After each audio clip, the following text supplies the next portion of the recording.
Hello to the people who will be watching this. I'm assuming Ann Murado from Modern Salon. I'm assuming Angela Ribbler, my peep, my girl, Sola, Modern Salon, all the people. Whoever's watching this, hello.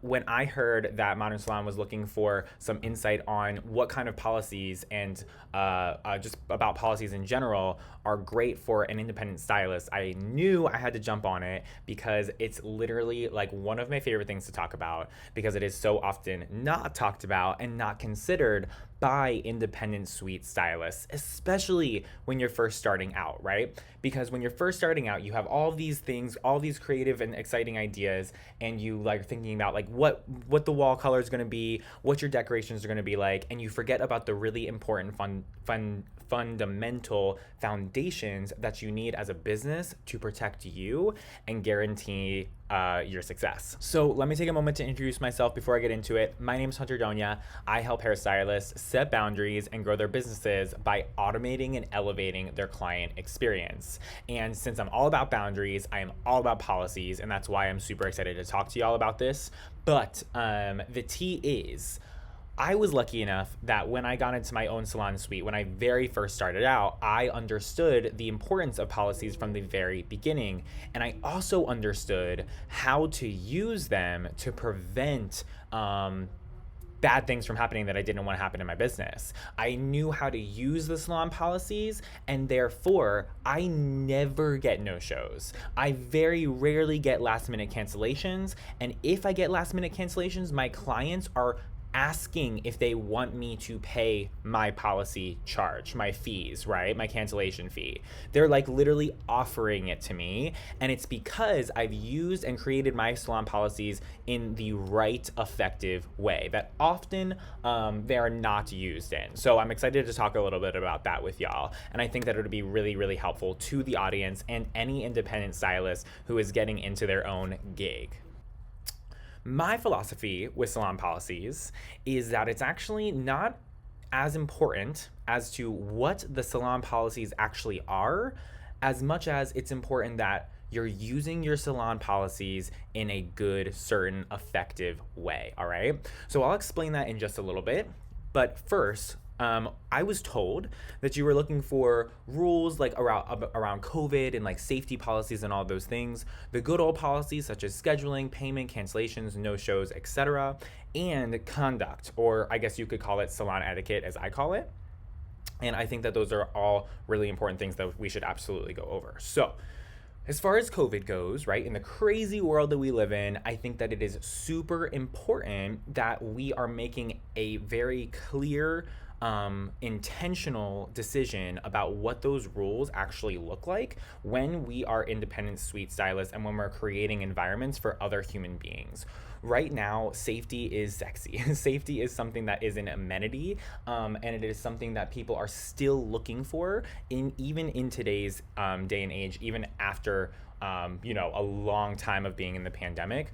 It's something that people are still looking for. However, everybody will have their own decisions and make their own decisions about what their rules in their suite will be. Now, whatever those rules look like, you still want to have those rules written out, and you want to have your client be waiving and agreeing and signing to and answering to all of the screenings that you need them to go through to make sure that you are, doing your due diligence, and God forbid somebody gets COVID and they try to sue you, or state board comes after you, whatever it may be, right? Because it is a possibility. Like crazy stuff happens. People are wild. That you have something to back you up, right? So every single time my guests come to see me, they are signing my policies. They do it in a digital form. They do it before they even walk into the door. And I actually don't even let them into the suite / even into the Sola door until they actually go ahead and sign my policies.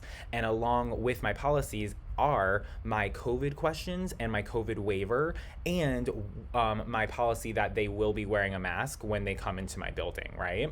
And so that way there's no like awkward, like confrontational situation. They know what my standards and procedures are, and I'm making sure that they're signing that they agreed that, they weren't exposed in the past 14 days, et cetera, et cetera, et cetera.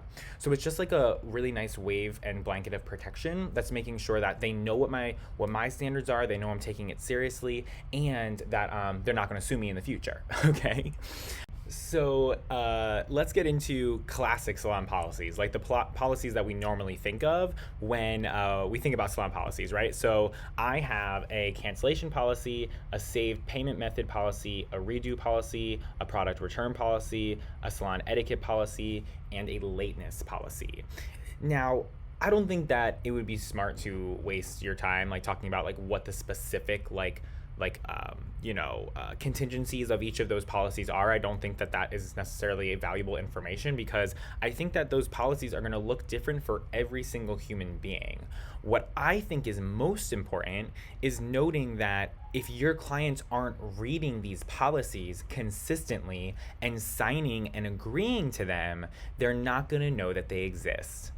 And I believe that salon policies are actually in place for you to lessen the chance of these instances actually happening versus allowing you to enforce them, right? So if your client understands and signs and reads that their card on file, that they're agreeing to put their card on file, right, will be charged this amount of money if they cancel within 24 hours, they are much less likely going to cancel in 24 hours. But the thing is, the challenge is you need to make sure that they are consistently reminded of that, right? And so like I was talking about in the digital form that they sign every single appointment, that's where they check and agree and see and read all of those things. So all of my policies, right? Even though I'm not going to be sharing with you like the specifics and nitty gritty of each of my salon policies, what I will say is the decisions that you need to make when you are coming up with your classic salon policies, right? So with your cancellation policies, you're going to want to have a time frame in which they communicate to you that they are canceling, right? And then within that time frame, if it's not before that time frame, then they will be charged a certain percentage / dollar amount. So you need to decide what those amounts and numbers and hours are, and you need to explicitly state exactly what that looks like in your verbiage, right? Then if you want to have a credit card on file, which I highly recommend that salons do, and especially as independent stylists, highly recommend that you do that with your booking system. I would say you have a saved payment method policy in which they understand and agree that their payment method is being safely and securely stored on service providers' POS system, right? So the next policy that you want to make some decisions about is your redo policy. So the first thing that you need to decide is how many days out from that original appointment will you allow somebody to reach out to you and allow them to get a either complimentary or discounted service with you, right? And then also within that time frame, right, / whatever they're looking to get fixed or get redone, was that spoken about in the consultation? Because if you promised something and they feel as if you did not deliver on the promise or the expectation that was set, then they will be able to get a complimentary redo with you. If you set an expectation and although you set that expectation, they still are not feeling good about what happened, then they have to pay for the extra services rendered because you told that person that what they could expect, right? So let's say that I told this person who wants to be like icy white blonde that I would not be able to get there today, but you will be able to try your best, and this is maybe possibly what they can expect, but no promises. And they were upset with what happened and they said like, I really wanted to be icy white, but it's not. Then you would still charge them because this is something that you went over in the consultation and you had that person agree verbally in that consultation that they understood, right? And so therefore they would not get a complimentary redo and they would pay for the coming back in and trying it again or whatever else it may be. So having those guidelines are going to be really important. So that way you, number one, have a policy to lay back on and to know what when you're making these decisions to not make emotional decisions, and you have these policies all like laid out and ready to go for you. And so that way you have a time frame for them to come in and that they understand what they need to do and what that looks like for them if they are looking for a redo, right? Then you have your product return policy. How many days out, right, do you want to allow them to return a product, and how used should the product be? Should it be very lightly used? Can it be all the way used? Whatever that may be, you have to lay out those policies and procedures and decisions. And then your salon etiquette, right? So for me personally, I actually just say discriminatory and slash derogatory statements and actions are prohibited in the salon and will not be tolerated. You should probably also have something like anything that is disrespectful or seen as disrespectful to service provider slash hunter, will also not be tolerated and can result in you being escorted out of the salon, the hindrance of the completion of your service, and that should be up to the service provider's discretion, right? So like, it's not up to the client what is considered discriminatory, disrespectful, or derogatory. It's up to you as a service provider for what that looks like, right? It's up to your discretion to decide what that actually looks like. And you can make that really specific in your salon etiquette policy, right? You can say like no politics, no racism, no homophobia. Like, you can say those things in your salon etiquette policy if you would like to really detail them out. So that way you can be really clear with what your boundaries are and you set those expectations very well, right? And you avoid those conversations from happening.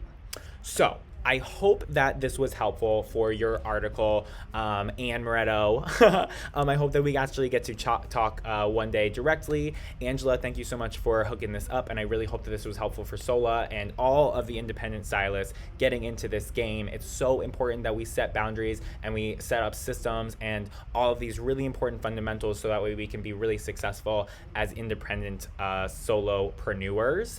And I look forward to working with you further. I look forward to hearing your thoughts, and I hope that you have a blessed rest of your day. Peace out.